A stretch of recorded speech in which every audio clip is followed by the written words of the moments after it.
आज हम स्टडी करेंगे प्रिपरेशन ऑफ डाइअज़ोनियम साल्ट्स। डाइअज़ोनियम साल्ट्स किस तरह से हम प्रिपेयर करते हैं। पहले तो हम देख लेते हैं कि डाइअज़ोनियम साल्ट्स होते क्या हैं। तो मैं यहाँ पे इसके लिए एक जनरल सा फार्मूला लिख लेता हूँ, आर, उसके बाद एन, फिर नाइट्रोजन ट्रिपली बॉन्डेड होगा एक और नाइट्रोजन के साथ, और फिर आगे जो है यहाँ पे क्या होगा जी, यहाँ पे मैं लिख लेता हूँ Cl नेगेटिव। चूंकि ये वाला जो नाइट्रोजन है ये 4 बॉन्ड बना रहा है, तो इस पे जो है वो पॉजिटिव चार्ज होगा। तो इस तरह की जो फंक्शनलिटी है उसको हम कहते हैं डाइज़ोनियम साल्ट। और R को हम कहते हैं कि R में भी अल्काइल या फिर अराइल ग्रुप। तो इनको हम किस तरह से जो है वो प्रिपेयर कर सकते हैं, यानी डाइज़ोनियम साल्ट को हम किस तरह से प्रिपेयर कर सकते हैं। तो उसके लिए हम देखते हैं कि अगर हम प्राइमरी अमीन्स को ले लें और प्राइमरी अमीन्स को का रिएक्शन करवाएं नाइट्रस एसिड के साथ। Nitrous acid, NiTROUS, nitrous acid.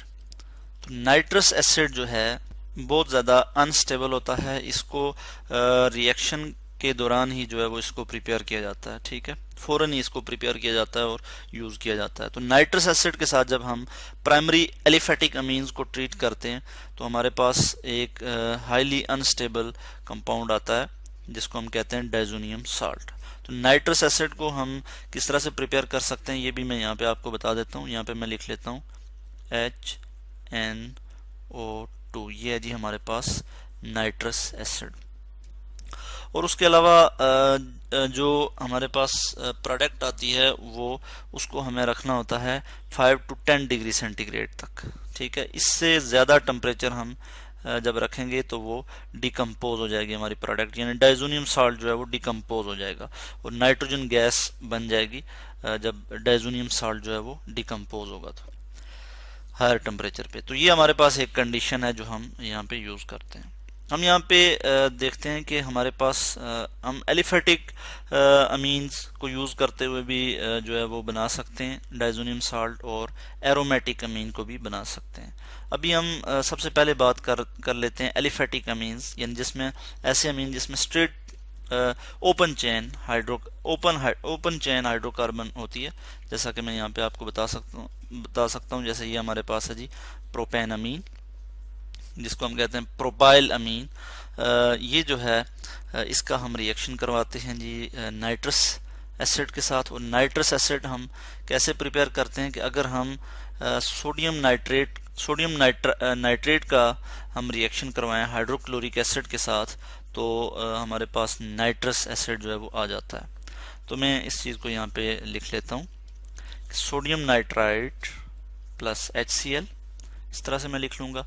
इसका हम रिएक्शन करवाएंगे तो नाइट्रस एसिड बनेगा और नाइट्रस एसिड रिएक्ट करेगा हमारे पास प्रोपाइल अमीन के साथ। तो हमारे पास क्या आ जाएगा जी, हमारे पास इस तरह से प्रोडक्ट आ जाएगा डाइज़ोनियम साल्ट, और वो किस तरह से आएगा CH3 CH2 CH2, और फिर यहाँ पे होगा N ट्रिपल बॉन्ड N, और इस नाइट्रोजन पे प्लस चार्ज होगा चूंकि ये 4 बॉन्ड जो है वो बना रहा है, ठीक है। और साथ ही यहाँ पे क्लोरीन भी हम यहाँ पे लिख लेंगे। यहाँ पे मैं लिख लूँगा Cl negative chlorine chloride ion, ठीक है। तो ये हमारे पास आ जाता है डाइज़ोनियम साल्ट। इसको हम क्या कहते हैं, डाइज़ोनियम साल्ट।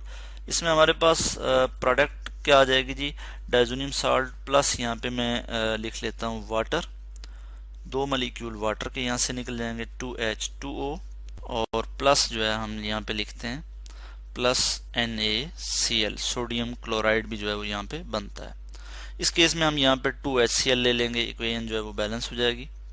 और इस तरह से हमने देखा कि ये जो हमारे पास प्रोडक्ट आ गया ये क्या है, डाइज़ोनियम साल्ट है जो कि हाईली अनस्टेबल है, और इसको जो है वो ये किस टेम्परेचर पे जो है वो स्टेबल रहता है या फिर हम कहते हैं मेंटेन रहता है, तो वो है जी 5 to 10 degree centigrade, below 5 to 10 degree centigrade. इससे अबव टेम्परेचर जाएगा तो ये जो है वो डाइज़ोनियम साल्ट डिकम्पोज हो जाएगा और नाइट्रोजन गैस निकल जाएगी। इसी तरह से हम अगर बात करें यहाँ पे एरोमेटिक अमीन की, और हम यहाँ पे बात करते हैं एनिलीन की बात कर लेता हूँ मैं यहाँ पे। इस तरह से मैं यहाँ पे बेंजीन का स्ट्रक्चर लिखूँगा, ये हमारे पास बेंजीन का स्ट्रक्चर आ गया है। और यहाँ पे मैं लिख लूँगा NH2 जो कि अमीन के लिए फंक्शनलिटी जो है अमीन की वो क्या है जी NH2 अमीन हमारे पास आ गया। ये जी हमारे पास एनिलीन, जिसको हम फिनाइल फिनाइल अमीन भी कहते हैं। इसको हम क्या कहते हैं जी? फिनाइल अमीन। इसका हम रिएक्शन करवाएंगे किसके साथ? बिल्कुल इसी तरह से मैं जो है वो लिख लेता हूँ कि हम नाइट्रस एसिड के साथ रिएक्शन करवाएंगे, और बिल्कुल यही चीज़ मैं यहाँ पे लिख लूँगा NaNO3 सोडियम नाइट्रेट, और फिर हाइड्रोक्लोरिक एसिड। ठीक है, हम यहाँ पे यूज़ करेंगे और हमारे पास जो प्रोडक्ट आ जाएगी कुछ इस तरह से आ जाएगी। मैं इस चीज़ को यहाँ पे इस तरह से लिख लूँगा, ये हमारे पास बेंजीन का स्ट्रक्चर आ गया, और यहाँ पे क्या होगा जी? नाइट्रोजन, यहाँ पे नाइट्रोजन, और इसी तरह से ट्रिपल बॉन्ड नाइट्रोजन, इस नाइट्रोजन पे प्लस चार्ज होगा, और यहाँ पे Cl नेगेटिव, इसी तरह से +2 मॉलिक्यूल वाटर के यहाँ पे आ जाएंगे, और यहाँ पे NaCl भी बन जाएगा, NaCl सोडियम क्लोराइड साल्ट। ठीक है, तो ये हमारे पास जो आ जाता है, ये हमारे पास साल्ट आ जाता है जिसे हम डाइजोनियम साल्ट कहते हैं। यहाँ पे मैं इसका नाम लिख लेता हूँ, बेंजीन डाइजोनियम क्लोराइड। इस केस में ये साथ क्या जी? क्लोराइड, डाइजोनियम क्लोराइड में यहाँ पे लिख लेता हूँ। तो ये भी जो है हमारे पास क्या है जी?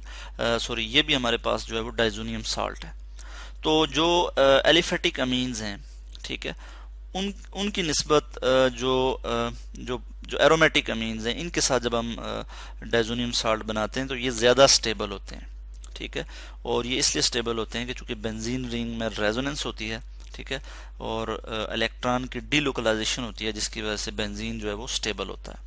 तो हम देखते हैं कि जो एलिफेटिक अमीन्स हैं उनसे जो हम बनाते हैं डाइजोनियम साल्ट, वो लेस स्टेबल होता है उस साल्ट से कि जो कि हम एरोमेटिक अमीन से बनाते हैं। तो इस तरह से आज हमने डिस्कस किया प्रिपरेशन ऑफ डाइजोनियम साल्ट्स।